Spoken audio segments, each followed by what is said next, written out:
I'm Scotty. You're not. Welcome back to the Smallville Retrospective. We're talking about Season 2, Episode 2, Heat. This episode was not as good as I remember it. It's not as good as the last one. It's not bad, but I don't know. Also, when you go back years later and rewatch something, you start to realize that maybe some things don't make sense. Okay, so in this episode, the main story is that Clark is getting his heat vision, and so he's trying to deal with that while also dealing with a new hot teacher, Desiree Atkins, played by Krista Allen, who is marrying Lex Luthor after only knowing him for like 2 weeks. So something's going on, and there's no musical curse over Smallville either. Yeah.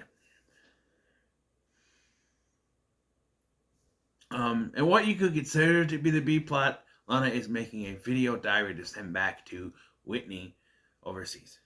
So I guess you could say it's B plot. So we start off with it being, I don't know, 2 months, 3 months. If it was the spring formal in the last one, I would say it would have to be at least 3 or 4 months. If it was spring formal, I would say May, right? School usually ends at the beginning of June. So about three months since the events of the last one. Chloe is back from her internship, and I will note that she mentioned that she had a fling with a hot intern from Metropolis High. And we do find out later that is confirmed to be, spoiler, Jimmy Olsen. We find out in season 6 that that's who that was. They do mention it. So, yes. And of course, Lana is doing that thing. And so they have a sex education class, or it's a biology class. I never had biology. I just had science class. Sometimes. I had a health class. Like I said, I had a health class. And the health class I had to take, because of my work schedule, I had to take it during my senior year. So I was 19 years old, 18, 19 years old, because I was held back a year. I did 3rd grade twice. I made 2 pillows. Anyway,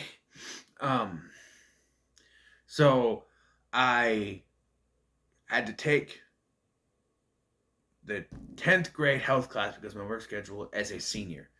And so, while there were some things I laughed at, like I'd say breasts or vagina, or penis, they'd giggle. And I'm sitting there going, okay, it's a little bit funny the first time they said it, but then everyone giggles every single time, and I'm just like, wow.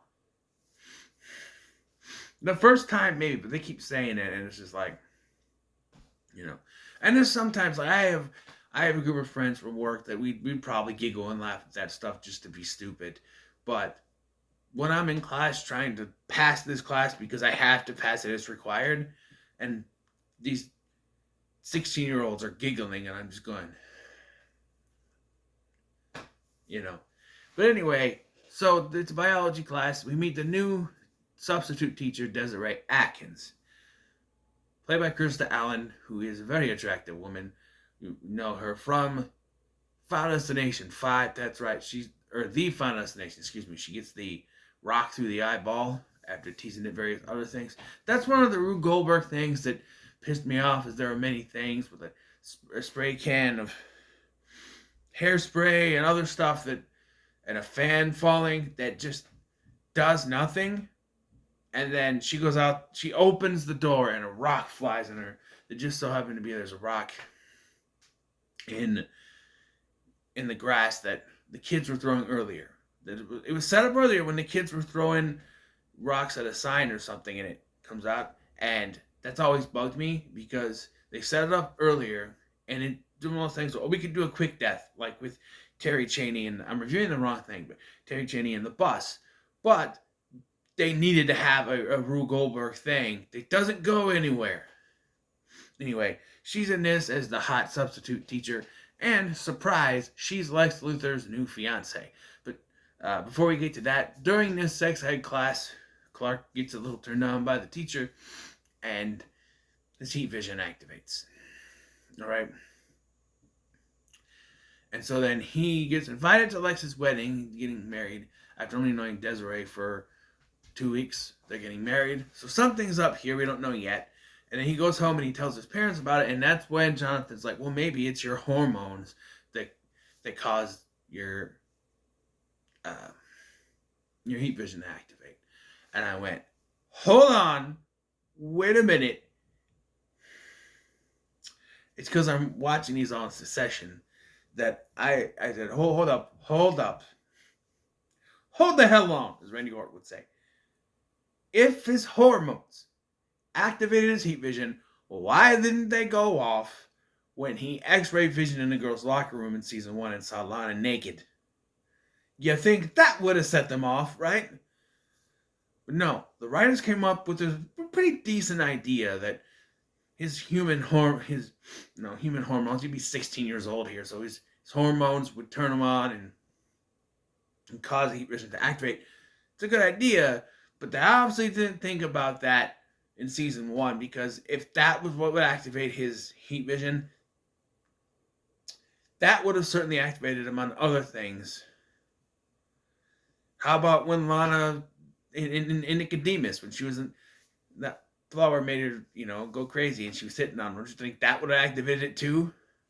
It's a little iffy. It's a little iffy when you say hormones are behind it, because while it makes sense, then why wasn't that the one that activated first and X-ray vision now? It's a little confusing. But Jonathan helps him train it, helps him train to use it, I should say. We also find out what Desiree is here. She uses pheromones to seduce men. She uses it on Lex to control him into not having to sign a prenup. And then she shows up in the loft and tries to seduce Clark, but it doesn't work on him because the writers don't know what will or won't work on him. Rickman's handshake doesn't work. That doesn't work, but in later seasons, certain things will work. And you can say it's kind of the same thing with the Flash. Sometimes some things don't work on Flash, and then other times they do. Who knows? But it doesn't work on him because he's the man destined to be super. You don't say that name.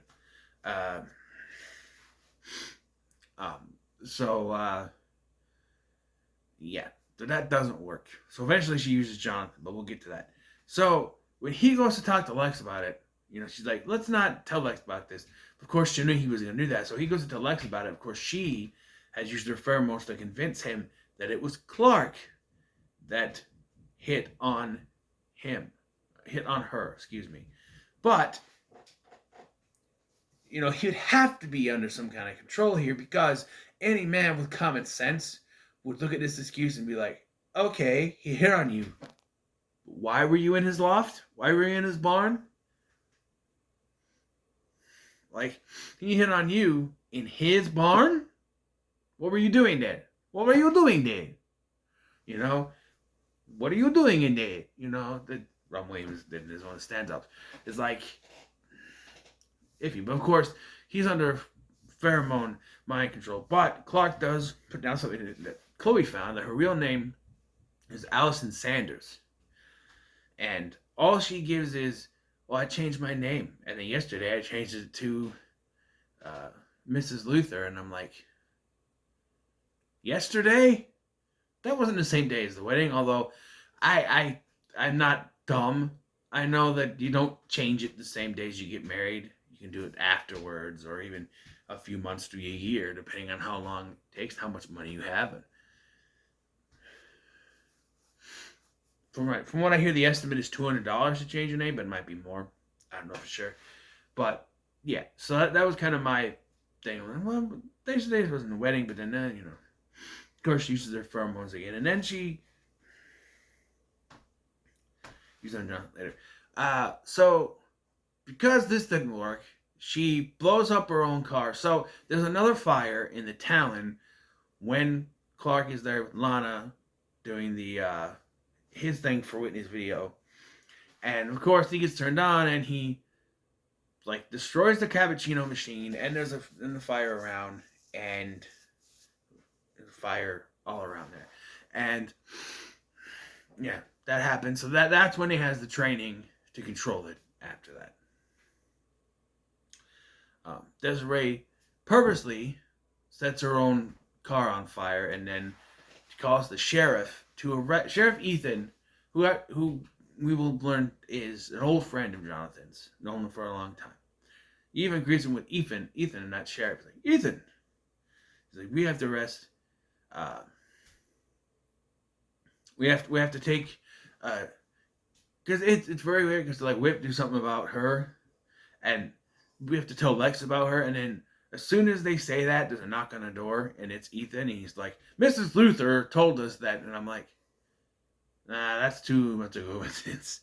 That her car was on fire, and there's suspicious fires, and you've been around them all, so you're under arrest.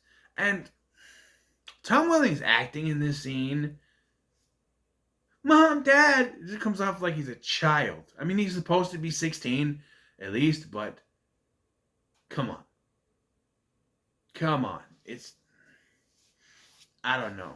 He comes off as he's 10 or something. Like he's a child whining to his parents, Mommy, Daddy, don't let the main man take me. That's just what it comes across. He doesn't sound Asian like that voice I just did. I don't know. Mommy and Daddy, don't let the main man take me.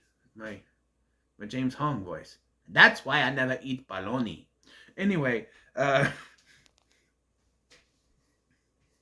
I have a James Hong impression. If you don't know who that is, then that's why I never eat bologna. Anyway, so he goes to jail, and then so this is where Jonathan goes to talk to Desiree about what's going on. And I'm sorry, this scene made me laugh a little bit. She's in the pool swimming topless. And she gets out, and Jonathan goes in, and he's like, but he was more like, he looks away, he's like, we can do this fully clothed, and he hands her a robe, and I'm like, just a robe. And then she seduces him, uses the pheromone to try to kill Lex Luthor. Klana. Chloe and Lana show up at the jail, and I'm like, what are they? They're there to visit him, obviously, but also they're there to tell them, that it's bad that Desiree's in there, and they found out about Desiree. This is the backstory. She was making out with her boyfriend when the meteor shower hit. How old is she? Right? We are told that the meteor shower hit in, it was like 12 years from the pilot, so that would have been 1990 or 1989, right? So how old is this woman? In her 30s, I think. So I don't know, but yeah, she's hanging out with her boyfriend, and because her pheromones were so high when she was hit by the meteor rocks hit her, it supercharged her pheromones. She could control anyone, and apparently she convinced someone to kill her boyfriend to kill her parents so she can inherit, but they found it sketchy, and now she's trying to do the same thing with Lex. And that's when Clark's like, oh, my dad went to talk to her. How he knew that, I don't know, but and we gotta do something about it. Clark and Chloe and Lana don't do anything about it. It's like, oh, he's just like, oh, you gotta go. So Clark uses his heat vision to set a fire. And despite the fact that they've arrested Clark for the spontaneous fires, and there's a spontaneous fire right next to his cell, Sheriff Ethan is like, Clark, come on, I gotta get you out of here. Keep your head down. I'm like, no. Come on.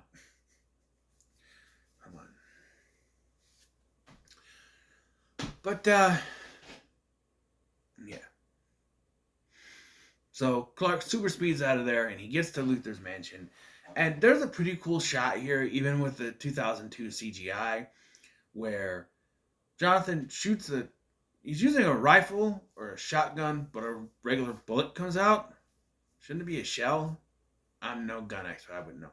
He uses heat vision to melt it, which there's gunpowder in there, so it wouldn't melt, it would explode. I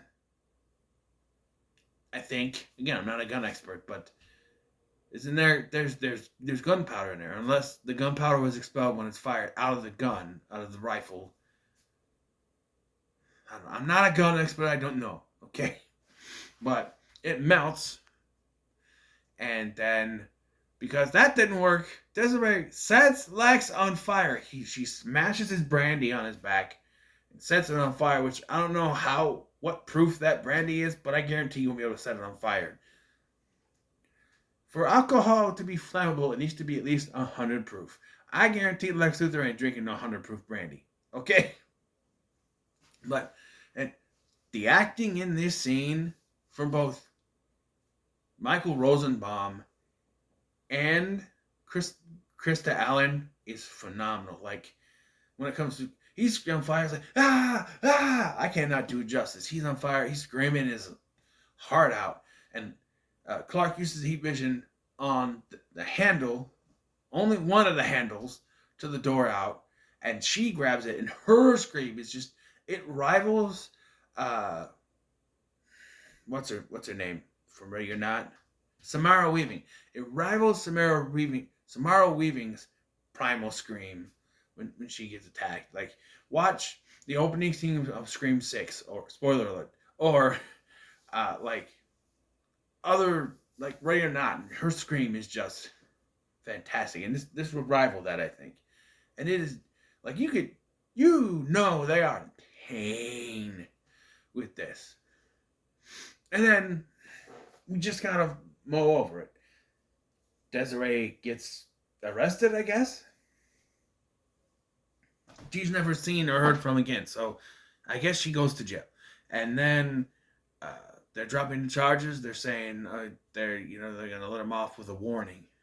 So, a warning for what? Escaping jail or setting the fires?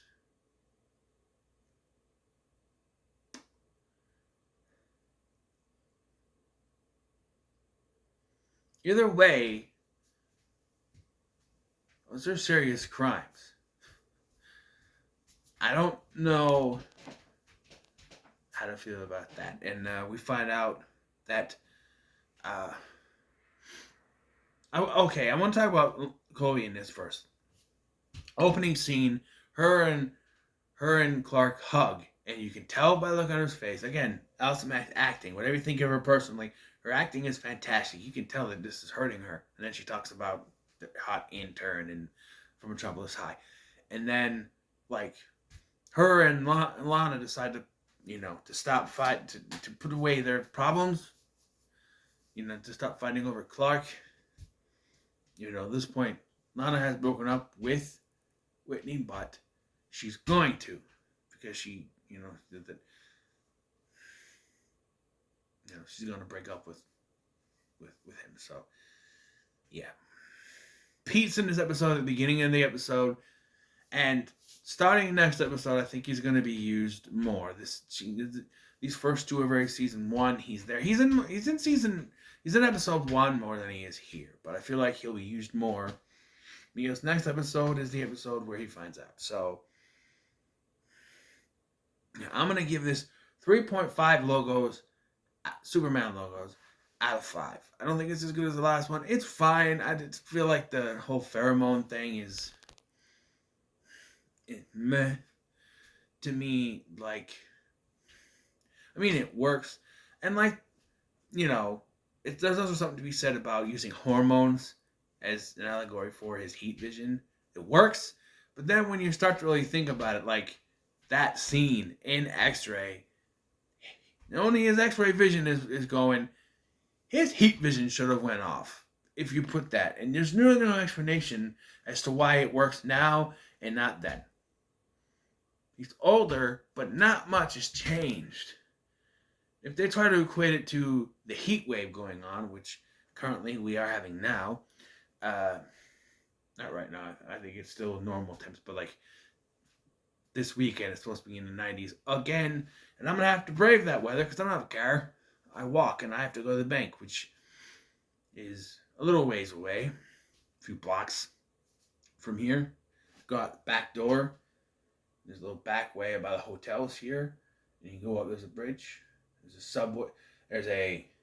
We have 3 things right there. 4 technically. We have Quick Trip. We have Burger King, Quick Trip, Subway, Sandwich Shop. On the other side, there is a Hardee's and a coffee shop. And you go down and you turn, and there's a hospital. Behind the hospital is my bank. So, yeah, it's a little walk. To do a 90-degree temperature, and then have to go to Walmart afterwards, and possibly Hy-Vee. Although I might wait till Saturday to do that. It's going to be hot on Saturday too, but that's when I'm getting my groceries. So I might buy my alcohol then. Who knows? But you don't care about this.